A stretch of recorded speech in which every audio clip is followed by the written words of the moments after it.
more about the Romero captaincy pick. We obviously know he's a phenomenal player when he's at his best, particularly in the big games.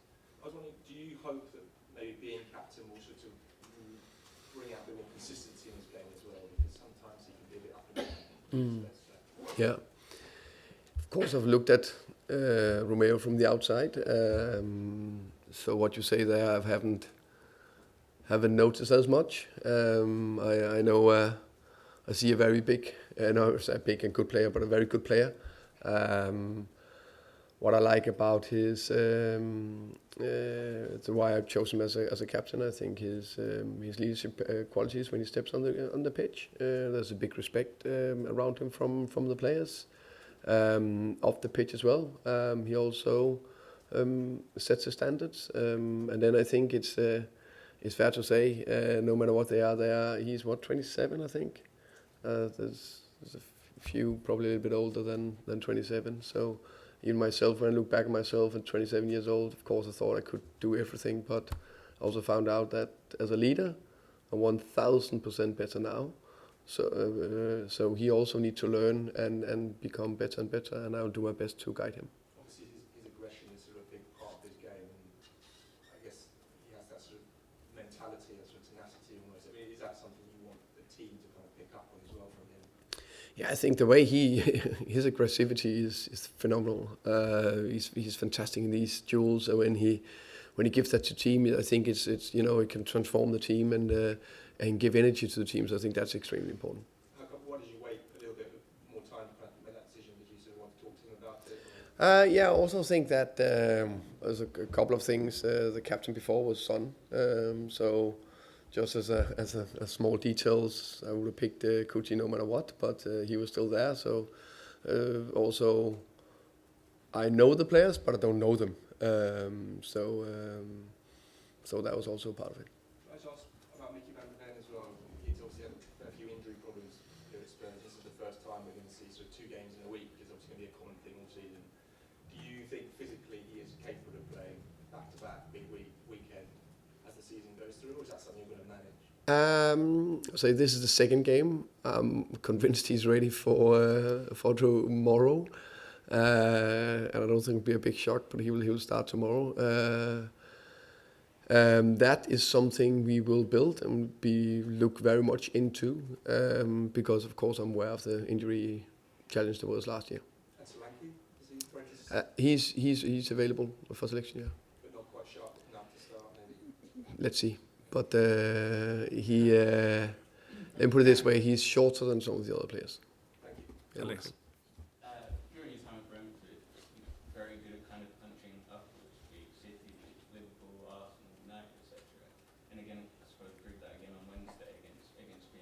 I suppose naturally the biggest question around you as a coach, because we haven't seen it in the Premier League so far, is whether you can go into the matches as kind of the stronger side and kind of take care of the challenges like Burnley on the weekend. Are you seeing that kind of? Are you feeling like you're building towards that so far? It's definitely something, of course, I'm aware of, that we need to be dominant against a lot of teams in the Premier League. That's definitely the aim and the plan. I think the 4 teams we played, last 4 teams we played was Bayern Munich, PSG, and Arsenal. Of course, Newcastle. We take the first 3, all of them probably among the favourites to win the Champions League title. So slightly different games, and Newcastle, a very, very good team. They finished 5th, 4th, 5th, I can't remember, whatever, but higher than us. So the different games, more even games, or slightly on top in terms of possession, maybe. This is a different game tomorrow. I'm completely aware of how we want to deal with it. I know it's a while ago, but the 2 years in championships before we got promoted, we scored the most goals both seasons and were one of the best offensive teams. So I got a clear idea of how I want to do it, and of course now it's up to me and the staff to implement that into the team. I suppose during your time at Brentford, naturally you were kind of given more time, I suppose, week to week, because you didn't have to, obviously the cups and stuff, but not having to contend with the Champions League. And a club like Spurs puts as much emphasis on the Champions League as it does the Premier League. I suppose then on Wednesday as well is a good example of you kind kind of building almost like a bespoke tactical plan to play against PSG and something that worked, might have challenges kind of doing that frequently with so much pressure? How are you kind of contending with that?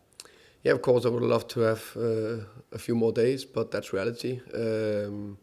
Also, I think it's fair to say that quite a few times have had short turnarounds many times before, so I'm convinced we'll find a plan for that. Of course, it's extremely short turnaround, but that's part of it. That we do that sometimes. I think PSG, they're playing tomorrow night at 8 o'clock, so I don't know if there's a difference between that. But no matter if you have 2 days, 3 days, 1 day, 4 days, we'll be ready. Matt?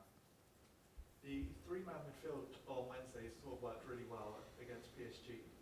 Is that a midfield in terms of, I guess, the makeup of it that can work in games against Burnley, or are these sort of the games where the absence of Madison and Kulusevski, those gaps become more apparent?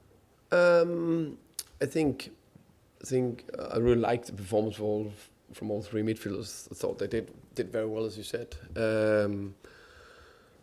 I think I will also, depending on the games,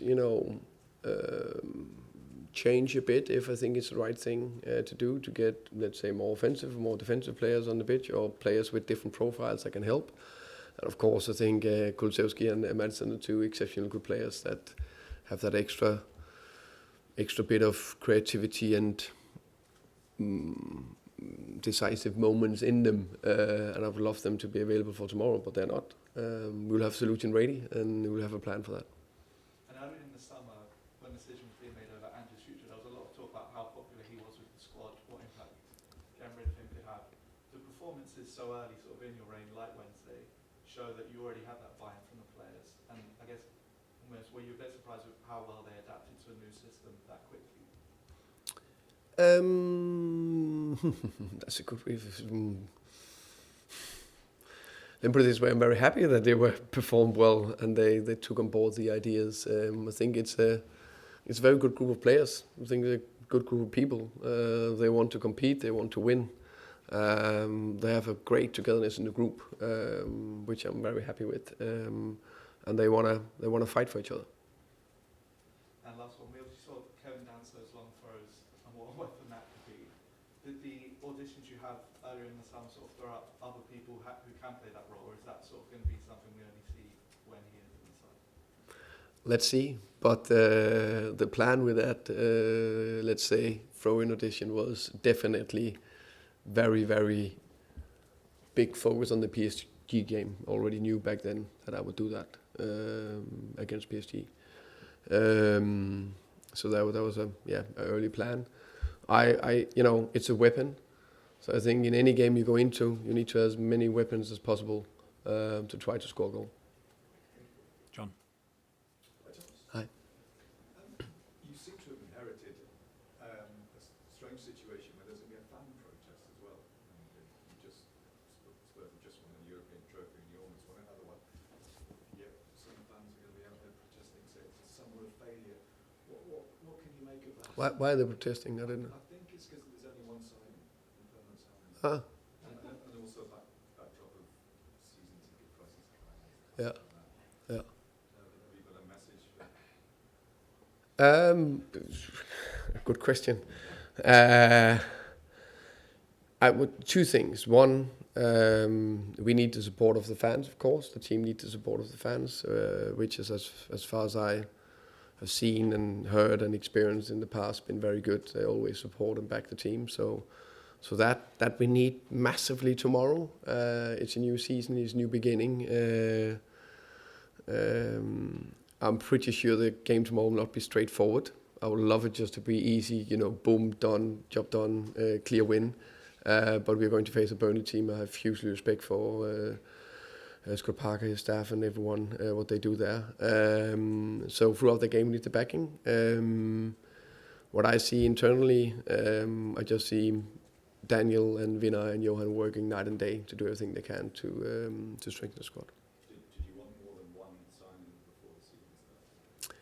I think if we want to strengthen the team, I think I don't think there's one head coach that don't want the players in as early as possible. But I also been in the game long enough. It's not that easy. Even I don't know how many times in Brentford when I've been there, and I think a lot of people have praised how they've done it. Where I thought, okay, done, and then 2 days later, no, not done. So it's not that easy. What was your perception of the squad before you came, or having analysed them at Brentford, and what have you learned the most from working with this squad? I think what I learned is that I think that I think they had a very, because of how the season turned out last year for various reasons, both the challenges and the success in the end. There's a big togetherness. They're tight. They're together. I think that's a foundation for more success, and I think the willingness to want to improve. Jake. Just to follow up on fans, there were points last season where it got quite toxic during games inside the stadium. You know, issues with the board when the team was struggling with the sort of bubble into the stadium. Would you prefer it if that doesn't become the case again this year with the fans? If they have differences with the board, they keep that to the outside, maybe before the game. I think without the fans, we're nothing. We play for the fans. The fans are hugely important for us. Personally, I'm really looking forward to the game tomorrow and to lead a team that in front of the fantastic Tottenham fans. So that's actually what I'm looking forward to. That other question, I think I'd like to think a little bit more about before I have a qualified answer for that. On Romero, there have been questions, a lot of stories about whether or not he was going to stay, a lot of stories linking him with other clubs. Accusations as well last season at the point that maybe he was more committed to Argentina than he was to Tottenham. Giving him the captaincy, would you hope that would put any of those doubts to bed and show that this is very committed? I would say I've worked with him now closely for a little bit more than 5 weeks. I've seen a very committed player that trained very well. Staff members have said to me that, I've never seen him train that well. So he's in a very good place. I see a player that want to lead the team and push the team.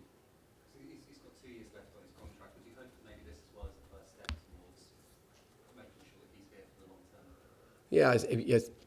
Yes. I was thinking when I name a captain, it's because I think he's the best, no matter what can help the team now and also in the future. So it's not really linked with the contract situation, if that makes sense. Of course, he's a very good player, so I would love him to stay for longer. Okay, thank you very much. Thank you, guys. Thank you. Enjoy the sun.